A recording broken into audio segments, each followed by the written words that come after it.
Hi friends, എൻ്റെ fibroid story പരിചയപ്പെടുത്താമെന്ന് വിചാരിച്ചിട്ടാണ് ഈ വീഡിയോ ചെയ്യുന്നത്.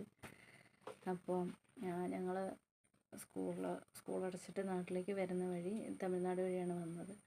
അപ്പോൾ നാത്തൂൻ തിരുച്ചിറപ്പള്ളിയാണുള്ളത്. നാത്തൂന് പെട്ടെന്നൊരു വയറുവേദന ഉണ്ടായി. എന്താണെന്നറിയാൻ ഡോക്ടറെ കാണാൻ പോവാമെന്ന് വിചാരിച്ച് ഞങ്ങൾ പോയി. അപ്പോൾ ഹോസ്പിറ്റലിൽ എത്തിയപ്പോൾ പറഞ്ഞ് എന്തായാലും ചേച്ചി ഒന്ന് കാണിച്ചിരിക്കും. അപ്പോൾ എനിക്ക് ഫൈബ്രോയിഡ് ഉണ്ടെന്ന് നേരത്തെ അറിയായിരുന്നു. ഒരു 3-4 വർഷമായിട്ട് ഫൈബ്രോയിഡ് ഉണ്ട്.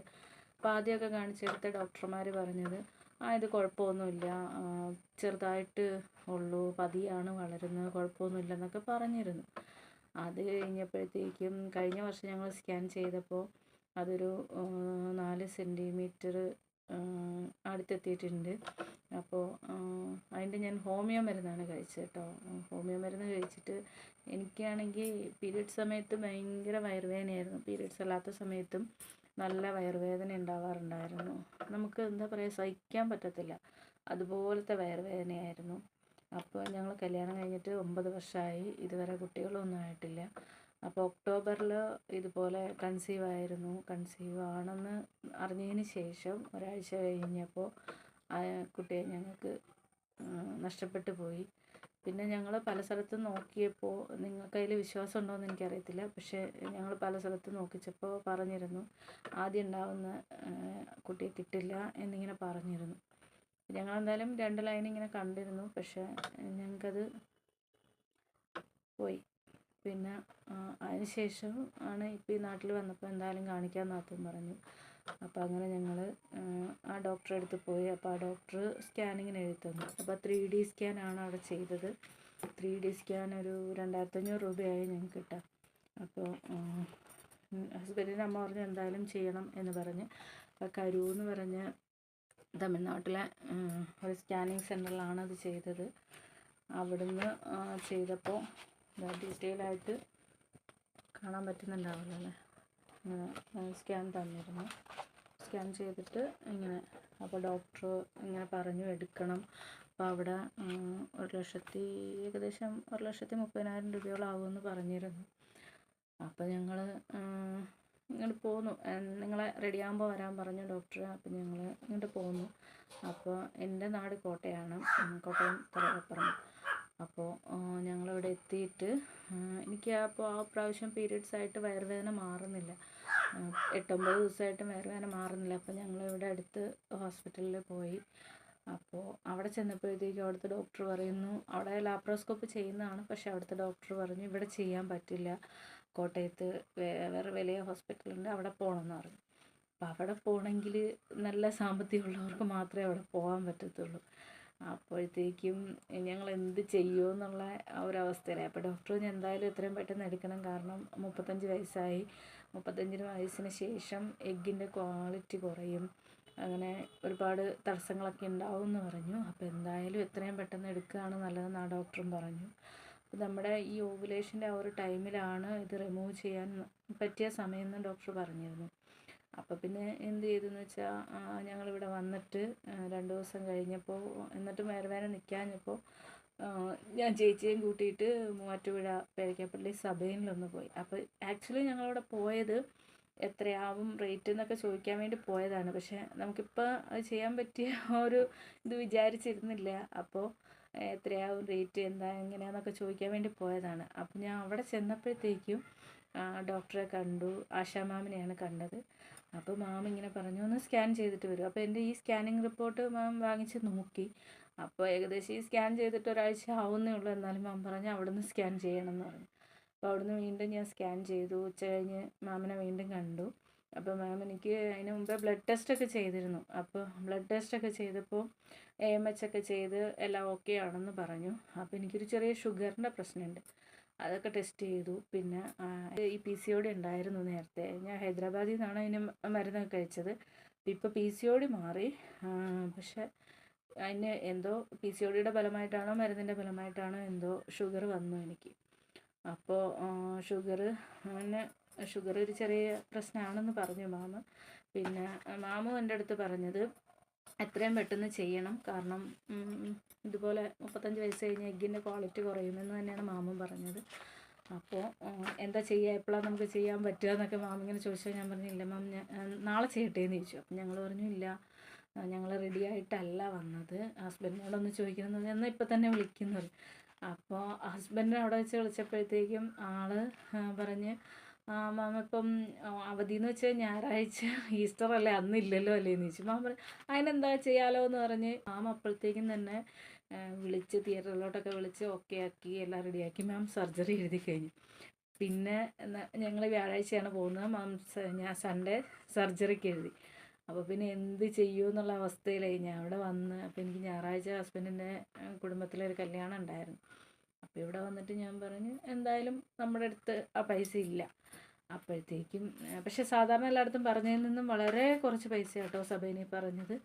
അപ്പോഴത്തേക്കും ഞാൻ ഇവിടെ വന്നിട്ട് അമ്മ വെച്ച് എന്താ എന്ന് ചോദിച്ചപ്പോൾ ഇങ്ങനെ കാര്യങ്ങൾ വീട്ടിലെല്ലാവരോടും പറഞ്ഞു.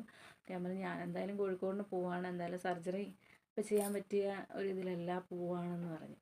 അപ്പോൾ അമ്മ എന്നോട് പറഞ്ഞ് ഇനിയിപ്പോൾ സ്കൂൾ തുറന്ന് നിങ്ങൾ പോവും, പിന്നെ സർജറി വീണ്ടും നീണ്ടു പോവും, അപ്പോൾ എന്തായാലും പെട്ടെന്ന് ചെയ്യാനല്ലേ മാമ പറഞ്ഞു.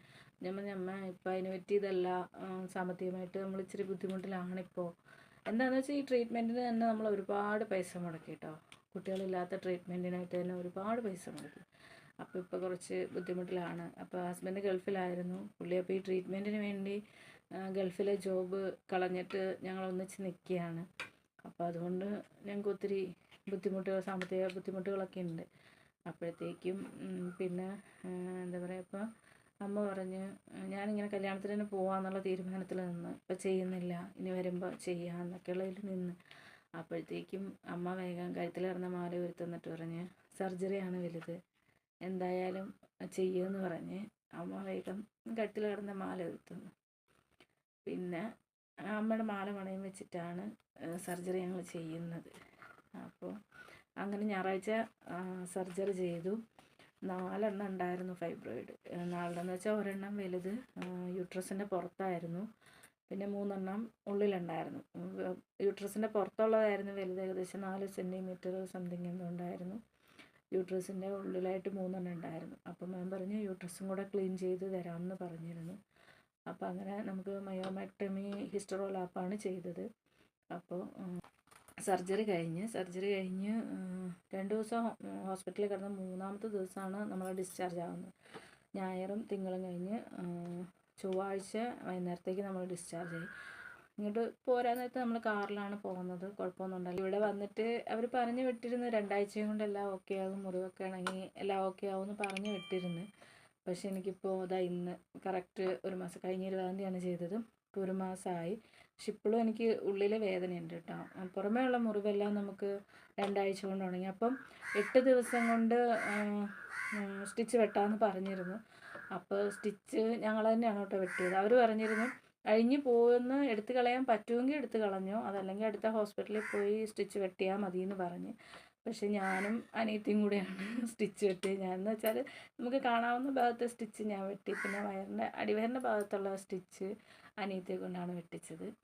അപ്പോൾ സ്റ്റിച്ചൊക്കെ വെട്ടി. അപ്പോൾ ഇവർ പറഞ്ഞിരുന്നു എരിവ് പുളിയൊന്നും അധികം കഴിക്കരുതെന്ന്, ചേച്ചിയോട് ഹസ്ബൻഡിനോട് ഇങ്ങനെ പറഞ്ഞിരുന്നു.